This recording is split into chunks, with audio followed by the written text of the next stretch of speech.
بسم الله الرحمن الرحیم. په سمونز د کړیز اکاډمۍ کې تاسو ته هرکلی وایم.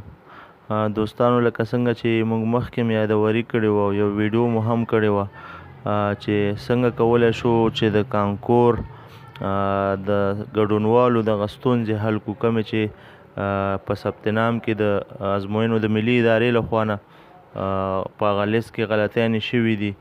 نو راځو موږ دې ته چې څنګه کولی شو لومړی خپله آی ډي چک کړو او بیا که چېرته ستاسو آی ډي کې څه ستونزه وي د هغې د حل لپاره موږ باید څه وکړو.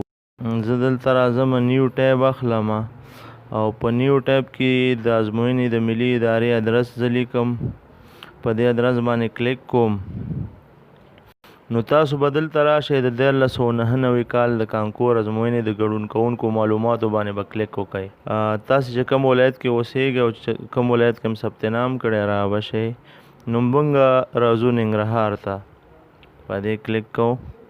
دغه ثبت نام د هغه کسانو دپاره دی د چا چې مخکې نه معلومات درج شوي او د هغې ثبت نام شوی د لیسو ریاست او نورو ادارو لخوا. غواړئ ستاسې خپل نوم او آی ډي چک کئ، نو اول به د نیکه نوم دلته ورکئ، بیا د پلار نوم او بیا خپل نوم.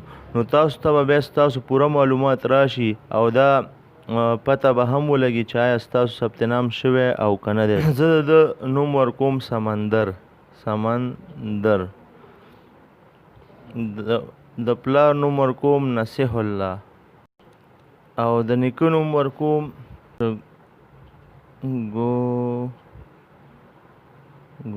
نوم یم صحیح دی، د پلار نوم یم صحیح دی، د نیکه نوم یم صحیح دی. لیسه چې د سمندر د رودات ولسوالۍ د احداد لیسې نه فارغ دی او دې له لیکلي د سرک لیسه یې ورته لیکلې. نو د دې په لیسه کې اوس ستونزه ده. نو په دې ویډیو کې موږ تاسو ته دا ښیو چې چېرته په ثبت نام کې ستاسو ستونزه وي نو هغه موږ بیا په دغې لاندې اصلاح شوي فورم کې هغه حلوو.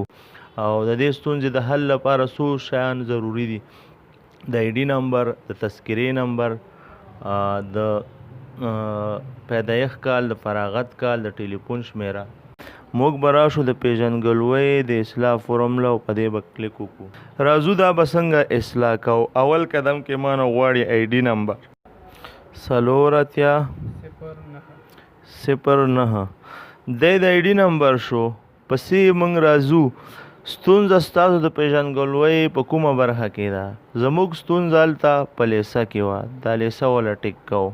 بیا راځو نیکسټ و چې زده کوونکي ثبت نام په کوم ولایت کې شوی، راځو دې ته په ننګرهار کې شوی.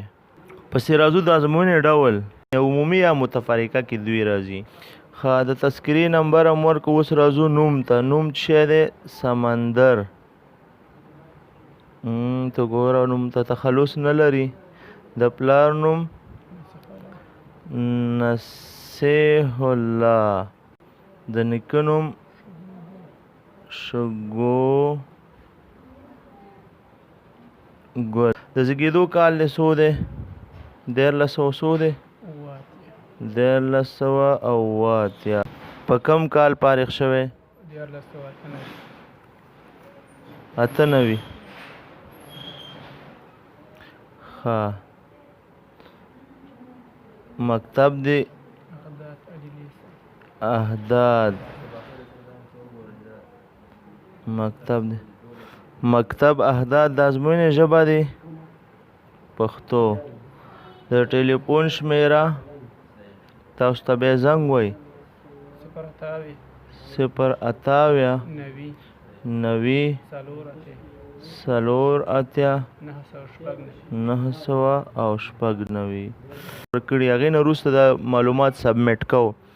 سبمیټ معنا دا معلومات موږ د دې ازموینې ملي ادارې ویب سایټ ته سپارو چې د هغې لخوا نه بیا اپروف کېږي.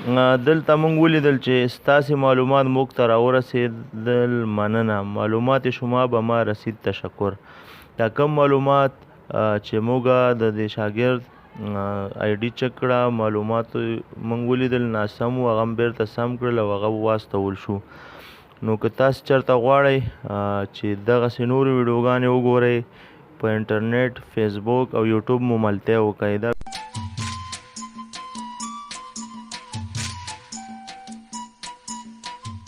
دوستانو تاسې زموږ ټولې تعلیمي ویډیوګانې د یوټیوب او فیسبوک له لارې